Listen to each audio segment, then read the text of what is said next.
Welcome to Life and Faith from the Centre for Public Christianity. I'm Simon Smart. On the show this week, the leader of a very militant group came to meet, and as they came into the room they sat down and just said, if someone believes the wrong thing, does their life have any value? And I remember sort of saying back, well, what do you think? Which seems the safest thing when you're talking to someone who's known for terrorism. And they said, no, if you believe the wrong thing, your life has no value. Why are we here? Can I have a relationship with God? These kinds of things I can't measure with my microscope or my telescope. Hope deranges us. Hope breaks things and breaks things down. Christianity isn't some kind of self-help doctrine. It's not probiotics for the soul or something, you know? He was using the parable of the Good Samaritan to justify bombing Syria.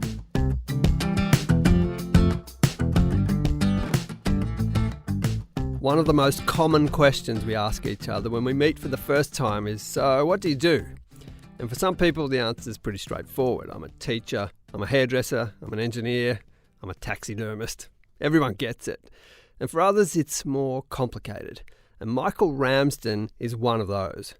Natasha Moore is with me. Natasha, you interviewed him. Yeah, I got to speak to Michael for close to an hour, and I still can't tell you exactly what it is he does. I think speaker is the closest I could get, but that doesn't tell you all that much. This is a guy who travels around the world speaking at places like the White House, to corporates, to the KGB, to terrorist groups even. We'll get to some of that later. He seems to spend his life having interesting conversations with interesting people.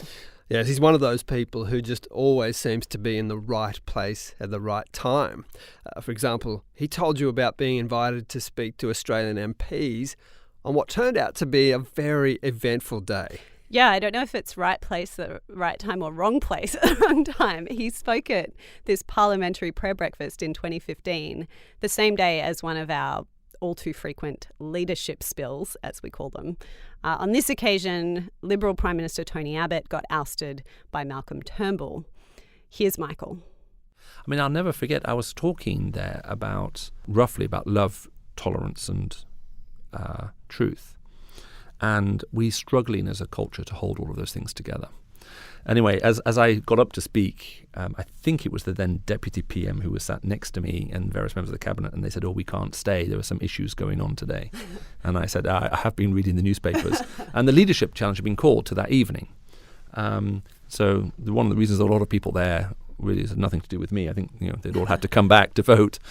And when I finished, someone said, would you like to come back and have dinner with some members of the Cabinet? And then when it was announced that we're going to be the leadership challenge that evening, I can remember thinking, well, that dinner's off. Yeah. And I was actually looking for a restaurant with a colleague of mine that evening in Canberra, only to get a phone call to say, you are coming back.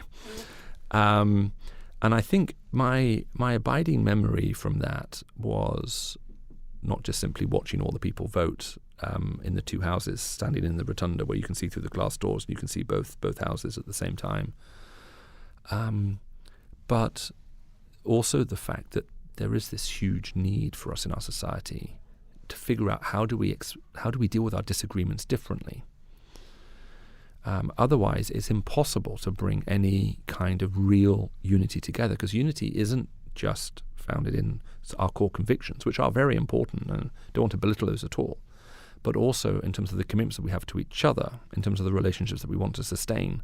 And I think that's what we're struggling with right now. And as a matter of fact, you can step into any political jurisdiction around the world right now, and you can see the outworking of that in a way that isn't potentially the best. But I really did enjoy addressing everybody there. And I really enjoyed the dinner afterwards.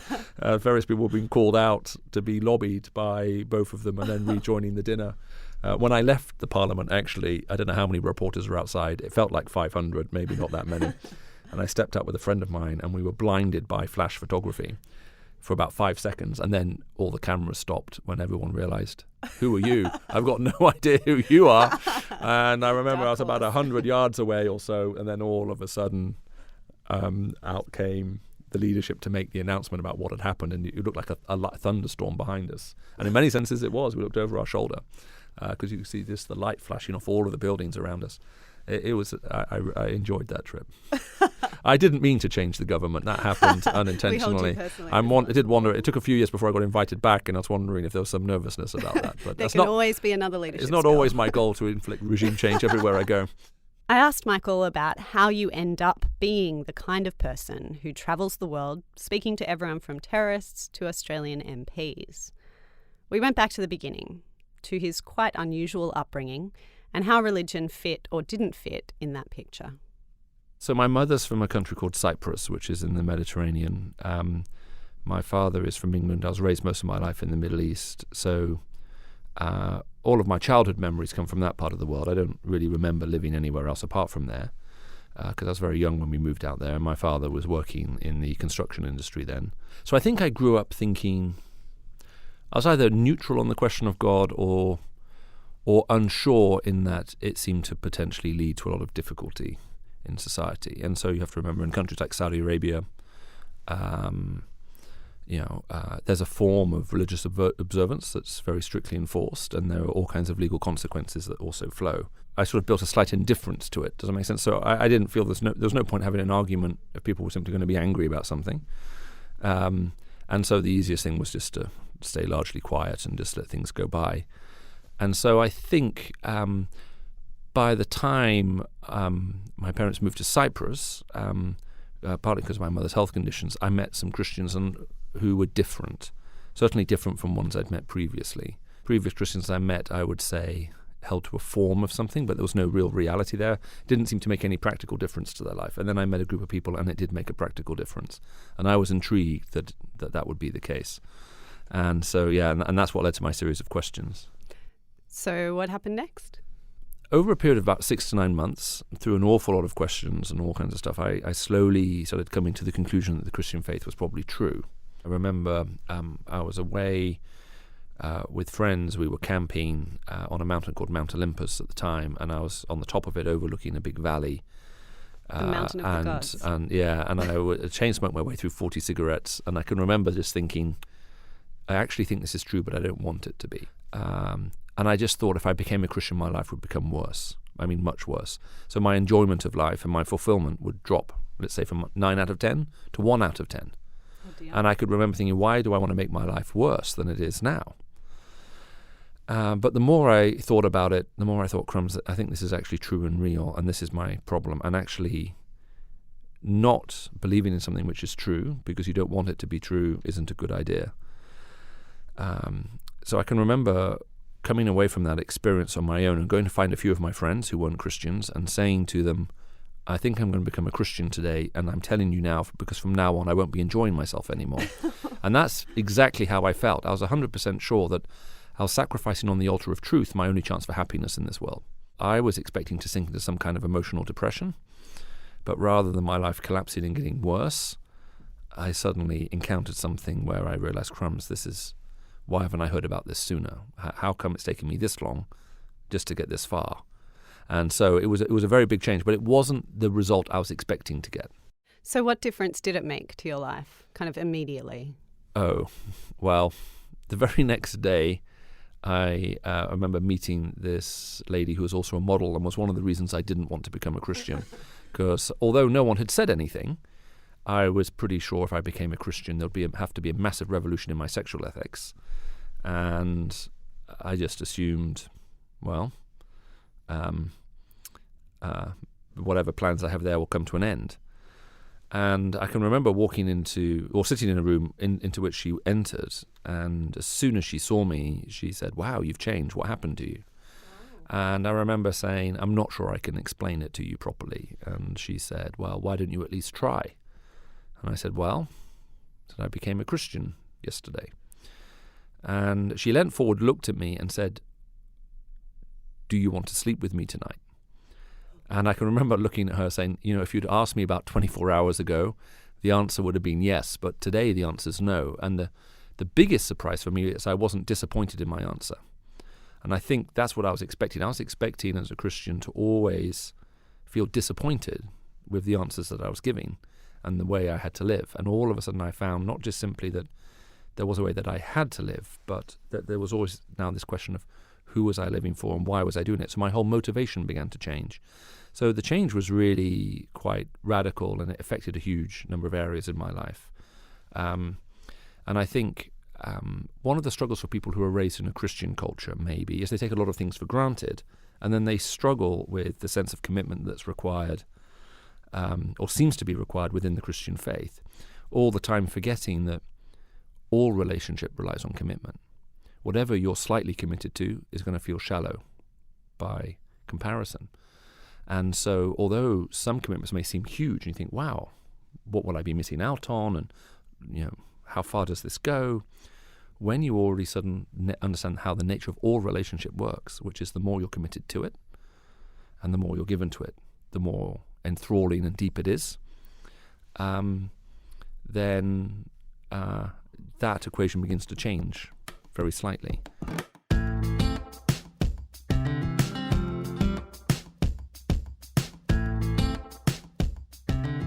You're listening to Natasha's interview with Michael Ramsden, who's a speaker and thinker with some interesting life experiences. Now, he's one of the founders of the Oxford Centre for Christian Apologetics, among other things. And one of the many topics he's done a lot of thinking about is our culture's problem with commitment. I mean, he's not the only one talking about this. It seems to me that lots of people are on about it at the moment. I listened to this great Harvard commencement speech that was doing the rounds on Facebook recently, where this guy called Pete Davis, I think he really nails how we, the Netflix generation, think about life. I'm sure many of you have had this experience. It's late at night and you start browsing Netflix looking for something to watch. You scroll through different titles, you even read a few reviews, but you just can't commit to watching any given movie. Suddenly it's been 30 minutes and you're still stuck in infinite browsing mode, so you just give up. You're too tired to watch anything now, so you cut your losses and fall asleep. I've come to believe that this is the defining characteristic of our generation. Let's call it keeping our options open. Davis talks about the concept of liquid modernity. This comes from a philosopher called Zygmunt Bauman. The idea is we don't like committing to any particular form, so we stay in a liquid state, able to adapt to anything. At the end of his talk, Davis encourages his audience, these graduating students heading out into the world, towards something that he thinks will be better. We need not be afraid, for we have in our possession the antidote to our dread, our time, free to be dedicated to the slow but necessary work of turning visions into projects, values into practices, and strangers into neighbors. That is why, in this age of liquid modernity, we should rebel and join up with a counterculture of commitment consisting of solid people. That is why, in this age of infinite browsing mode, we should pick a damn movie and see it all the way through. I love that idea of a counterculture of commitment. Michael Ramsden struggled with the concept of commitment when he was trying to figure out whether or not he wanted to be a Christian. But he also sees this as an issue much more broadly within our culture. I think a lot of people in our world find their experience of life, and specifically, even if they're Christian, their experience of the Christian faith, shallow. And the reason for that is we're just messing around on the surface when something far deeper is being offered to us. But all relationship is required. It would be like me saying, look, I want to get to know you better, but then I'm not prepared to talk to you. I never respond to your emails. I never meet up with you. I don't even greet you on the street. Well, if someone says in 5 years' time, hey, how's it going? I say, well, I'm really disappointed. I really hope that this would be a more meaningful relationship. The implication can be, as I'm saying that the problem's at your side. But actually, that's possible, but actually the problem's at my side, not at your side. That we're commitment-phobes across the board. So I think, generally speaking, we live in a culture, and you can understand why, because if you're committed to the wrong thing, and you give yourself wholeheartedly to it, you could end up seeing some very dangerous or damaging things take place, potentially. So we think the solution is at the level of the commitment, but it's not.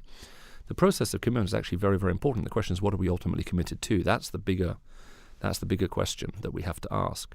But we struggle at every level.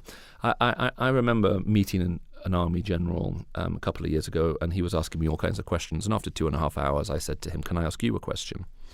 I said, when I was 15 years old, so this is before I was a Christian, I said I knew what I wanted to do in life, and I was very committed to achieving it. And I was going to make a lot of money, and I was going to be very successful. I was going to do all of these things. I said, now my course and direction changed. I said, but forget about being 15 now, or even 25. I meet 35-year-olds who aren't committed to anything. They just drift through. They'll try something for a while, and then they'll move on to the next thing. I said, my question to you is, how do you breed leadership in the absence of commitment? And the guy went very quiet, and he said, well, you don't know this about me, but my previous role, right up until very recently, he said I was in charge of officer selection and recruitment, for my army, and this was our number one problem. He says you can't raise leadership in the absence of commitment. Just after that, I was out on the street. I got talking to somebody. I was waiting for my wife to come down. I was in London at the time, and I got talking to this guy who was buying something in front of me. And I said, "Oh, I recognize your accent. Are you from the States?" And he said, "Yes." And I said, "What are you doing here?" He said, "Oh, I'm on holiday, but I'm just waiting for my wife to come out of something." And I said, "What do you do?" And he said, "Well, I'm retired, but I used to help run the LAPD." And I can remember, and I smiled and I said, "Oh, I know exactly what you do because I've watched all the movies." And at one point, I asked him the same question I asked the general. I said, I had this conversation. I asked him this question, what would you say? And he sat back in his chair and he said, wow. He says, well, for 5 years in my job, I was in charge of trying to raise up officer leadership. And he says, we've flown in motivational speakers, we've flown in analysts, we've flown in all kinds of people, we've spent millions of dollars, and we haven't answered the question. And you can't breed leadership in the absence of commitment. So I think we live in a very interesting world, both at the relational level. A lot of people feel empty and disappointed. We look now even at a global leadership level, sometimes even on the global political stage, and we say, where are the people who are committed to something more than just themselves and actually stand for something? And then we also sometimes even look within our hearts, I say, and we just feel, even in relationship with God, even if we claim the Christian title, we think, isn't it meant to be more than this? And so the outworkings of these things are sometimes counterintuitive. Does that make sense? But the reality of them is very presently felt. Because we kind of want to keep our options open because we don't want to miss out on anything. But actually the reverse happens. What's the answer? Well, to that? yes, and that's like everything. If you're constantly scared of, you won't even pick a country to go to on holiday because you're scared of missing out on the others, then you'll end up with nothing. And so that's slightly where we are. And I think as a culture, we're scared by the nature of some commitments which are involved, but they're big. And as I say, I think for me, before I became a Christian, I can remember thinking all that matters to me is that this is true. And if it's true and it's real, then I have to respond this way.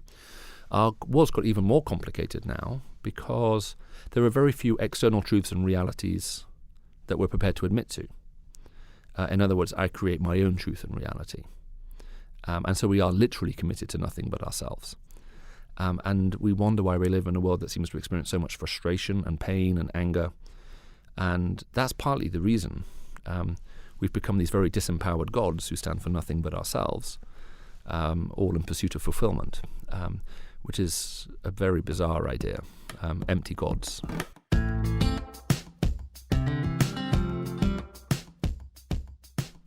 Before I got to speak with Michael Ramsden, a colleague of mine who's worked with him before told me, just get him to tell you stories. He has the best stories. I was like, that's not an interview strategy. I have to actually ask him something. So one of the things I asked Michael was, what's the most unlikely crowd you've got to talk to? And how did that play out? I have spoken to some groups. I probably may have spoken to the KGB, but not willingly. But there have been some other groups like that to whom I have spoken.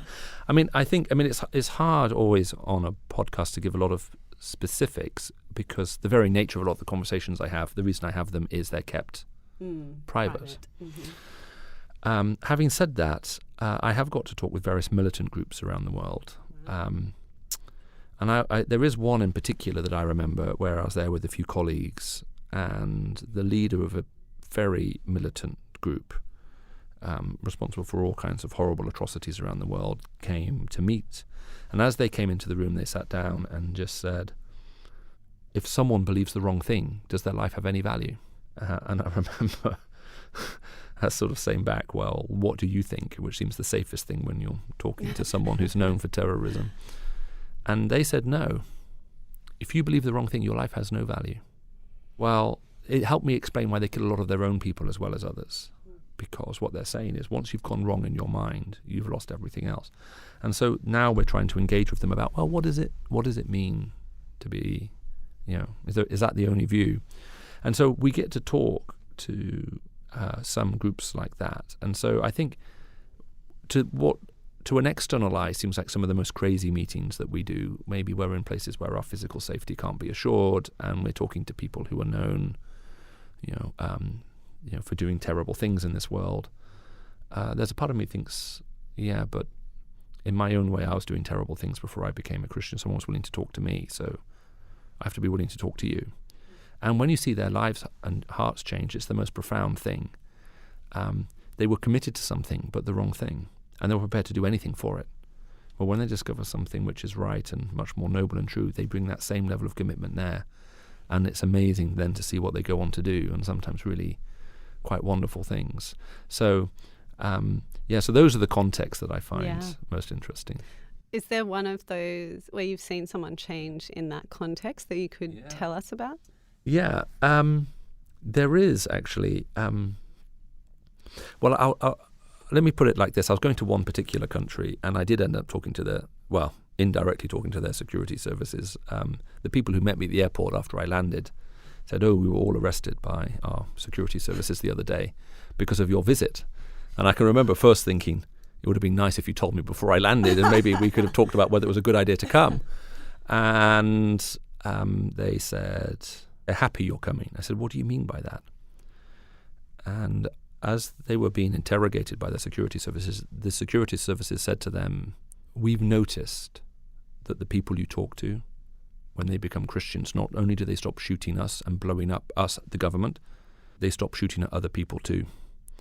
And it's easier for us, therefore, for them to have this change of heart and mind. So we're not going to stop you doing what you do, which was a very, very, very interesting context to be in. And I can remember a few days after then speaking to a group of militants in a particular sort of setting who was a little bit crazy. And then afterwards, the guy who was hosting me, in order to placate them, invited them to a dinner I was speaking at the following evening, which I can remember thinking was a tragic error. And I just remember the hatred with which one of them in particular was looking at me while I was speaking. And afterwards, when I went to go and speak to them, this look of anger, which I saw in their face, just began to change, and I just went up and held up my hand and said, thank you for coming tonight. And I remember him putting his arms around me and just starting to sob and said, listening to this Christian gospel is like watching flowers grow in a barren field. And I think we sometimes forget that sometimes some of the people who are doing some of the most painful things in this world are driven by an ideology which they're completely committed to. And what is going to change them isn't by someone from the outside standing there just yelling at them or denouncing them. But you have to be prepared to step into that world and actually model and extend something different. And if you're prepared to do that, then you're going to be heard differently, and the results potentially could be different. And so a couple of weeks' time from now, actually, I'll be back in another one of those countries meeting with a group of people who are fairly well known around the world for some of the things they do. And I remember when I met them for the first time just last year, at the end of our 1.5 hour conversation, the leader of that group turned to the other 12 and said, this is what real love is. This is what forgiveness actually looks like. And then turned back to me and said, will you come back? And I said, sure, if you invite me, I'll come back. I'd like to spend more time with you. You speak to a lot of people all over the world about the Christian faith. What's the strongest objection you've ever heard to your faith? The strongest objection that the strongest objection I ever come across is always going to be in relationship to people's personal experiences. So it's, in the end, it's not really questions of science, which I think are most people's ultimate stumbling blocks. It tends to be moral. Here's my moral complaint about this and about God, if there is a God. And very often that's wrapped up in their own personal encounter. And it's very interesting that I know there are one or two quite well-known atheists around the world who have been asked, what about your personal experience of this? And they're not even willing to go there. And the fact they're not even willing to go there maybe indicates, what is it? If there was nothing there, there's nothing there. But if it's painful, it's hard to talk about. And I think those are the hardest things, because then we're asking the question, why me? And that requires a level of discernment that's very hard to bring. But again, that's the kind of thing, that comes out of time. And I think that's where as Christians we need to learn to be very patient. So it is difficult if you're in a public setting and someone asks a very personal question to get to the heart of that question in front of everybody else very quickly. So how do you respond to that? Well, very often we're sometimes the last people to be thrown out of any building that we're in. So it isn't unusual if you've spoken at 7 and finished answering questions at around 9, that at midnight you got the janitor tapping you on the shoulder saying, we have to turn the lights out now. You need to go home. I remember being in the States, actually, speaking in one of the satellite campuses of MIT. And the place was packed to capacity. And there were various atheists and people from the secular side who'd come from other places to be present. And I spoke from 7 to 8. I did public Q&A from 8 to 9. And they said, can we take you out for a dinner afterwards? Well, we didn't finish until 12:30. And at 12:30, I went up to them and I said, well, look, everything's shut now. And it's very late. You probably want to go home. And I remember them saying to me, if you're willing to talk, we'll stay. And we spent another 2 hours in the auditorium until 2:30 in the morning. And the opening comment that one of the guys gave was, he says, if that's the gospel, what I've just heard, then you need to go to every city in North America and you need to speak it as loudly as you possibly can, and you need to start with the church. And I think that what also makes this complicated. Most people's understanding of the Christian faith is a misunderstanding, and you have to try to correct it first. So what then is the strongest argument for the Christian faith? Well, I think there are two, and which are sort of related, and I think they can be seen, misunderstood to be the weakest. If God is a person, and is personal, then there are two things about him which are correct, just like two things about you. You objectively exist even if I don't want you to. So if I decide I don't believe in you anymore and I don't want you to exist, that doesn't stop you existing. But it also means if I'm curious and I want to meet you, in my sense, that's possible through a subjective encounter, which is rooted in my experience. And I think what sometimes people forget about God is that what we're saying is two things. One, even if you didn't want him to exist, which is the situation I was in, here are all the good reasons. And actually, I think there are a few of those, but we sometimes then forget the second one, which is, and you can meet him as well. That's actually possible. So, so therefore holding those two things together is therefore very important, which is why we can welcome very difficult questions. Because it's not just about, hey, this is what I think. It's, well, regardless of what I wanted to think, is this actually the case? But then there's this flip side too, which is, and this isn't some kind of abstract idea I've committed myself to.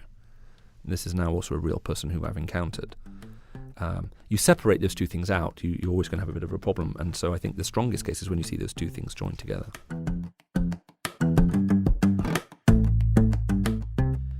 That was Michael Ramsden talking with Natasha about some of the people he's come across and the cultural trends he's noticed as he travels the world, speaking about, well, life and faith. We talked about a bunch of other stuff too. Mostly we had a big conversation about justice and forgiveness and a thing called victim culture, which is not at all what I thought it was. We've got that coming up next week on the podcast, so do subscribe, download it when it's out, and share this episode with someone you think would enjoy it. Here's a quick preview from part 2 of my interview with Michael. There's a very interesting phrase in the Old Testament where it says, you've turned justice into bitterness. So your righteous acts taste like poison fruit. If your motivation for justice is bitterness, even if you get that which is right, it can taste like poison to everybody else. But if what drives our quest for justice in this world is love and compassion, when you get justice, you're left with love and compassion.